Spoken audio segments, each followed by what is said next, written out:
BSc part first year second unit paper third हम पढ़ रहे थे। बाउचीरिया हमारा टॉपिक इसके अंदर चल रहा था, ठीक है। बाउचीरिया हम इसमें पढ़ रहे थे। तो बाउचीरिया का हम कहाँ तक पढ़ चुके हैं? हम इसके इंट्रोडक्शन पढ़ चुके हैं, फर्टिलाइजेशन हम इसका पढ़ चुके हैं, ठीक है। कंप्लीटली हमने फर्टिलाइजेशन भी पढ़ लिया है इसका, और इसमें जर्मिनेशन ऑफ स्पोर या हमने इसका अंकुरण भी पढ़ लिया है निषिक्तांड का, ठीक है। अब हमारा जो लास्ट टॉपिक है इसमें वो है जीवन चक्र या लाइफ साइकिल के बारे में। जीवन चक्र या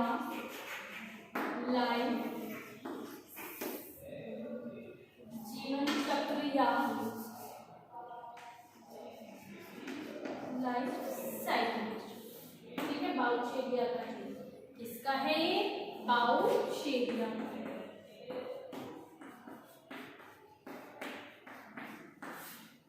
तो लाइफ साइकिल आपको मैं बनाना बता देती हूँ। मोस्टली इसे अगर आपको याद नहीं होता है तो हम इसको बना भी सकते हैं। जो हमने रिप्रोडक्शन वाला पार्ट पढ़ा है हमने रिप्रोडक्शन वाला पार्ट। तो रिप्रोडक्शन वाले पार्ट में हमने सबसे पहले क्या पढ़ा था? एसेक्सुअल रिप्रोडक्शन पढ़ा था। एसेक्सुअल रिप्रोडक्शन में 4 स्पोर से हो रहा था ना, ज़ूस्पोर, एक्लेनोस्पोर, हाइपोनोस्पोर या एकाइनेट्स, ठीक है। इन 4 से हो रहा था। शुक्त बीजाणु, निर्दिष्ट बीजाणु और चल बीजाणु और अचल बीजाणु, ठीक है। तो सबसे पहले किससे हो रहा है हम वो लिखते हैं, ठीक है। चल बीजाणु, एक सेकंड देखो, यहाँ पे सेंटर में लिख लो बाउचीरिया। बनेगा बाउचीरिया, चाहे सेक्सुअल रिप्रोडक्शन ले लो, चाहे सेक्सुअल रिप्रोडक्शन ले लो, लैंगिक ले लो, चाहे अलैंगिक ले लो, बनेगा आपके पास बाउचीरिया का पादप, ठीक है। यहाँ पे लिख देती हूँ। चल बीजाणु है, चल बीजाणु के बाद कौन सा आता है अपने पास? अचल आया। अचल के बाद कौन सा आया? निषेष्ट आया। और फिर कौन सा आया? सुप्त आया। दोनों मैंने एक साथ ही लिख दिया है, ठीक है। सुप्त बीजाणु है। अब देखो होता क्या है, देखो चल बीजाणु से बाउचीरिया का पादप बना, चल बीजाणु से। अचल बीजाणु से भी बाउचीरिया का पादप बना, ठीक है। और निषेष्ट बीजाणु से भी बाउचीरिया का पादप बना। तीनों से ये बना, ठीक है। बाउचीरिया पादप ने जब एसेक्सुअल रिप्रोडक्शन किया तो क्या बने? चल बीजाणु बने। फिर इसने रिप्रोडक्शन किया तो अचल बीजाणु भी बने और निर्दिष्ट और सुप्त बीजाणु भी बने। हो गया ना? ये किसका लाइफ साइकिल है? अलैंगिक जनन का हो गया, ठीक है। अब इसके नीचे हम बात करते हैं बाउचीरिया पादप पे, ठीक है। बाउचीरिया पादप में जब हमने लैंगिक जनन की बात करी तो लैंगिक जनन में हमारे पास मेल क्या बना था? कुंधानी, कुंधानी बनी थी जो कैसी थी? एगोनित थी। कैसी थी? एगोनित या एन थी। फिर हमारे पास क्या बनी इसमें? फीमेल की क्या बनी थी? अंडधानी। अंडधानी कैसी थी? वो भी एन थी, एन थी ना। कुंधानी से क्या बने थे? उमेरु। और अंडधानी से क्या बने थे? अंड। यही हुआ था ना सेक्सुअल रिप्रोडक्शन में। अब उमेरु मिला और अंड भी मिले, दोनों मिले, निषेचन की क्रिया हुई। क्या हुआ? निषेचन हुआ। निषेचन से क्या बना? युग्मनज बना। युग्मनज कैसा था? 2n था, मतलब डिप्लॉइड था युग्मनज, ठीक है। अब इसमें क्या हुआ? युग्मनज बना, 2n बना, मैच्योर हुआ। मैच्योर होने के बाद ही क्या बना? निषिक्तांड बना। निषिक्तांड या oospore, ये भी कैसा था? 2n था, ठीक है। ये भी कैसा था? 2n था। फिर उसके बाद इसमें क्या हुआ? अर्धसूत्री विभाजन। अर्धसूत्री विभाजन होने से वापस हमारे पास एन प्लांट बन जाता है। अर्धसूत्री विभाजन हाफ हाफ में डिवाइड कर देता है। अंकुरण नलिका बनी थी, अंकुरण नलिका से बाउचीरिया का पादप बन गया था। तो ये क्या है? ये लैंगिक जनन है।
बाउचेरिया जो आपका टॉपिक है वो यहीं पे कंप्लीट होता है। अब हम नेक्स्ट पढ़ेंगे आपके सिलेबस में, नेक्स्ट कौन सा है, कौन सी फैमिली है, पहले तो हम सबसे पहले सिलेबस में देखेंगे।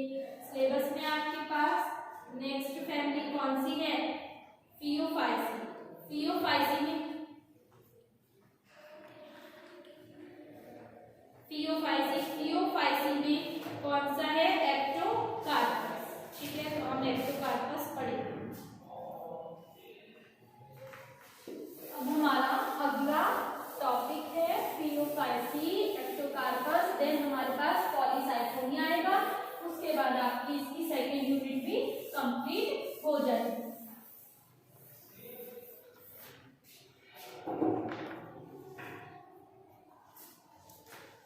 यहाँ लिखती हूँ मैं सेंटर में,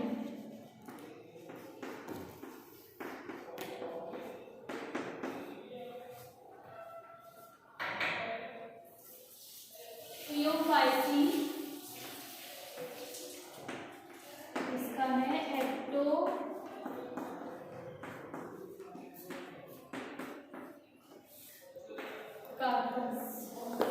ठीक है, एक्टोकार्पस।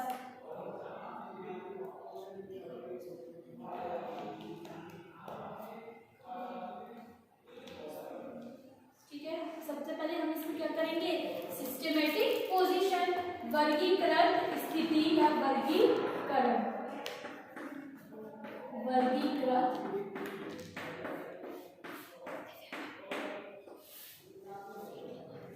स्थिति, वर्गीकृत स्थिति हम इसमें पढ़ेंगे। ठीक है, क्लासिफिकेशन, तो हमारे पास डिवीजन आता है सबसे पहले। क्लासिफिकेशन इंग्लिश में ही पढ़े तो ज्यादा अच्छा है आपके लिए। ठीक है, class, order, division, class, order, family,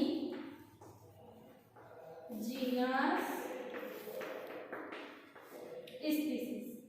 ठीक है, ध्यान है हमारे पास division, class, order, family, genus, species, इसकी हम बात करेंगे। तो हमारे पास डिवीजन क्या है, हेलोफाइटा, तो लिखिए इसमें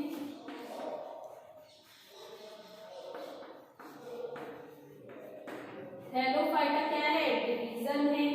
क्लास कौन सी है, फियोफाइसी है, फियोफाइसी है। ऑर्डर कौन सा है, एक्टोकार्पेलियस है, एक्टोकार्पेलियस है। फैमिली कौन सी है, एक्टोकार्पेसी है। ये ध्यान रखना, ऑर्डर में हमेशा एल्स जुड़ता है। ठीक है, जो हमारे पास ऑर्डर होगा, मैं आपको शॉर्ट फॉर्म में फॉर्मूला बता रही हूँ। देखो होता क्या है, डिवीजन आपको याद करना पड़ेगा। डिवीजन में हमेशा फाइटर जुड़ता है। क्या जुड़ता है, फाइटर जुड़ता है। क्लास में हमेशा एसी जुड़ता है, क्लास में हमेशा एसी जुड़ता है, ये भी ध्यान रखना पड़ेगा। ऑर्डर में हमेशा एल्स जुड़ता है, ऑर्डर में हमेशा एल्स जुड़ता है।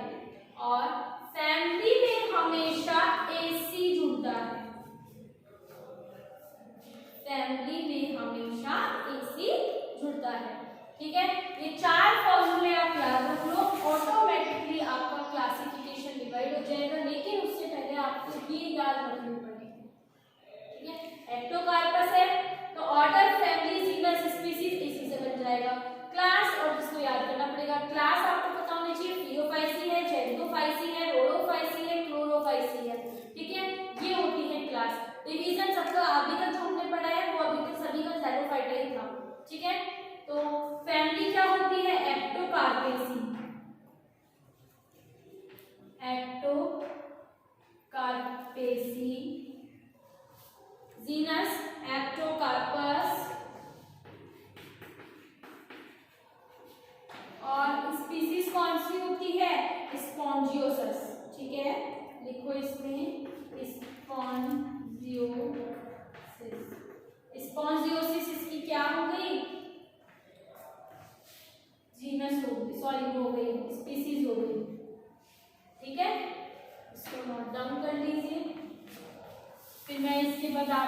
Okay friends, habitat पढ़ाऊंगी।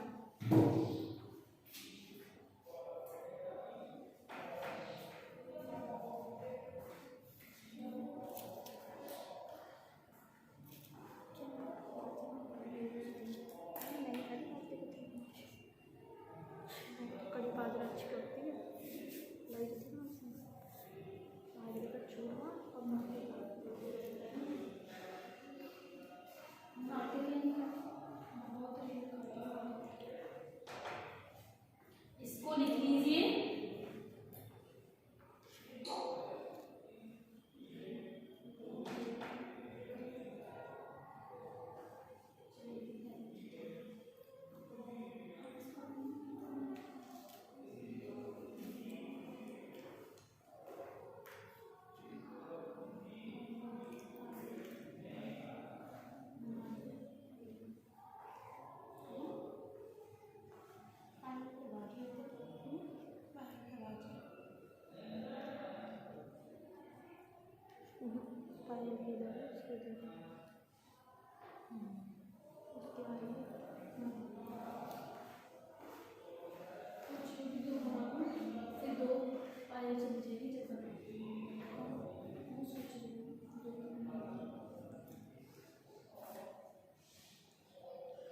अब हम एक्यूरेंस पढ़ेंगे, तो डाल दीजिए टॉपिक,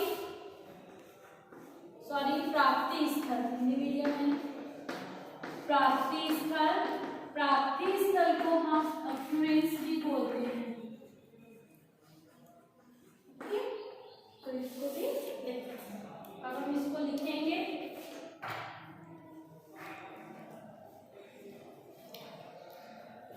लिखें एक्टोकार्पस ठंडे समुद्रीय जल में, एक्टोकार्पस ठंडे समुद्रीय जल में वितरित रहते हैं, वितरित रहते हैं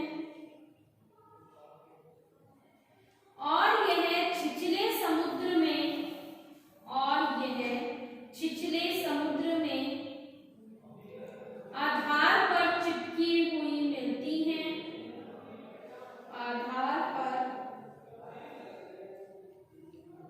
चिपकी हुई मिलती हैं।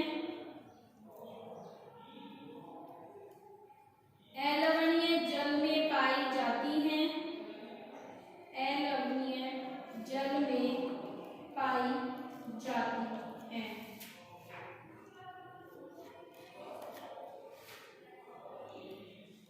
ठीक है, तो ये हो गया एक्टोकार्पस की प्राप्ति स्थल। इसमें जातियां भी लिख दो एक बार।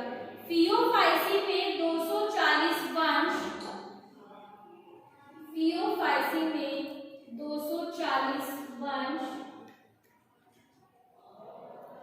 और 1500 जातियां पाई जाती हैं, और 1500 जातियां पाई जाती हैं।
कोशिका भित्ति पाई जाती है, इनके ऊपर कोशिका भित्ति पाई जाती है।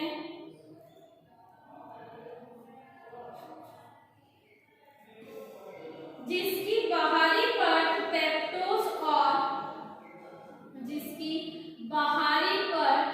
पेप्टोज और आंतरिक परत सेल्यूलोज की बनी होती है। आंतरिक परत सेल्यूलोज की बनी होती है। पेक्टिन परत एलिसिन और फ्यूकोइडिन युक्त होती है। फ्यूकोइडिन युक्त होती है।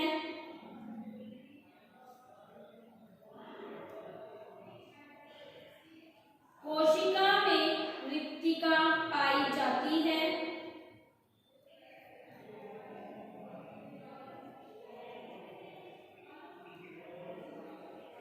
कोशिका में रिक्तिका पाई जाती है तथा जीवद्रव्य परिधि की ओर स्थित होता है। तथा जीवद्रव्य परिधि की ओर विकसित होता है।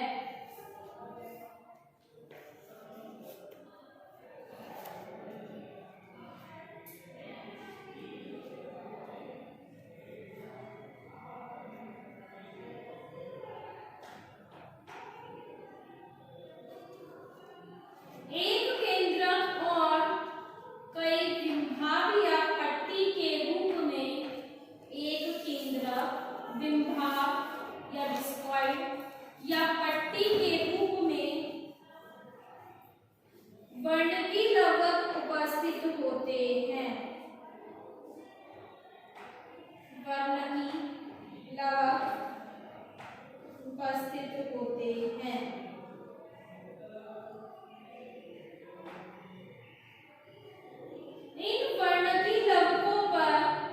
इन वर्णकी लवकों पर chlorophyll A, chlorophyll C, xanthophyll और कैरोटीन स्थित होते हैं। कैरोटीन स्थित होते हैं।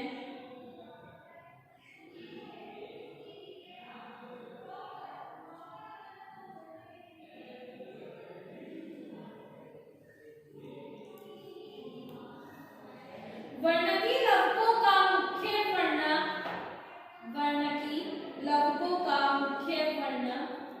ज़ैंथोफिल होने के कारण यह शैवाल भूरे दिखाई देते हैं। यह शैवाल भूरे दिखाई देते हैं।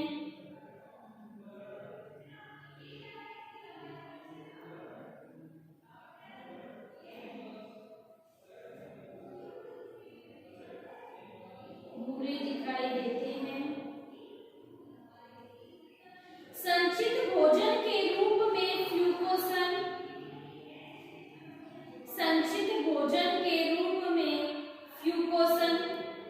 पाया जाता है।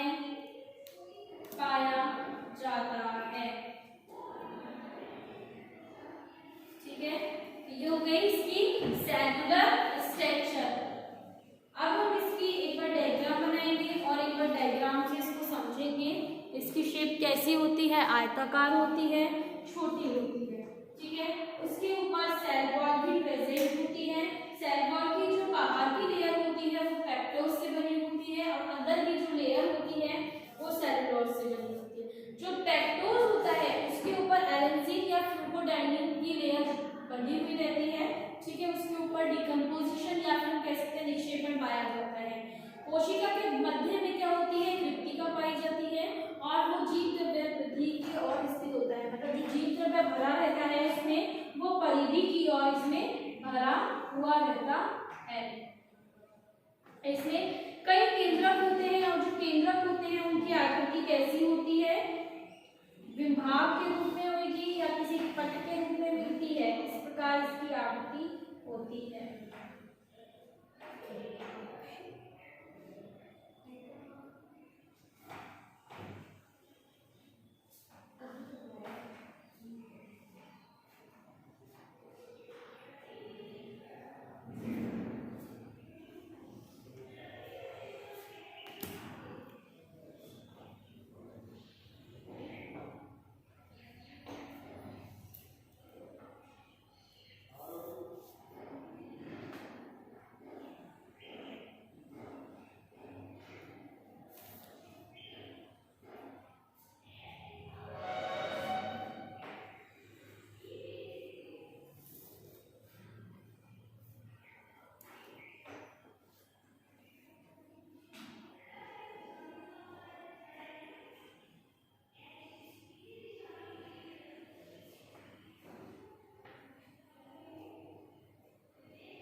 ये डायग्राम बना लीजिए, सेल स्ट्रक्चर ऑफ एक्टोकार्पस। देखो ये होती है फ्यूकोजन वेसिकल, ठीक है, ये होती है फ्यूकोजन वेसिकल। इसके अंदर क्या भरा हुआ है, स्टोर फूड भरा हुआ है, संचित भोजन भरा हुआ है जो पोषण प्रदान करने का कार्य करती है एक्टोकार्पस को। ये होती है क्रोमेटोफोर्स, ठीक है, ये है न्यूक्लियस, ठीक है, और ये जीव द्रव्य परिधि की ओर भरा हुआ है इसमें, और इसमें सेल वॉल प्रेजेंट होती है।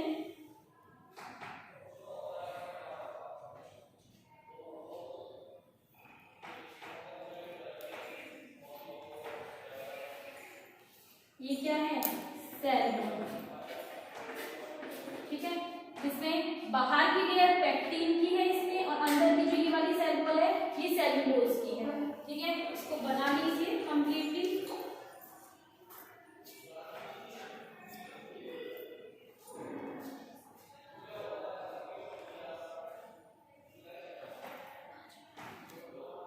नेक्स्ट टॉपिक हम कल की क्लास के अंदर पढ़ेंगे रिप्रोडक्शन के बारे में एक्टोकार्पस रिप्रोडक्शन। इसमें स्टेम, लीफ ये सब नहीं है क्योंकि ये एल्गी है। एल्गी के अंदर स्टेम, लीफ, रूट प्रेजेंट नहीं होती है। ठीक है।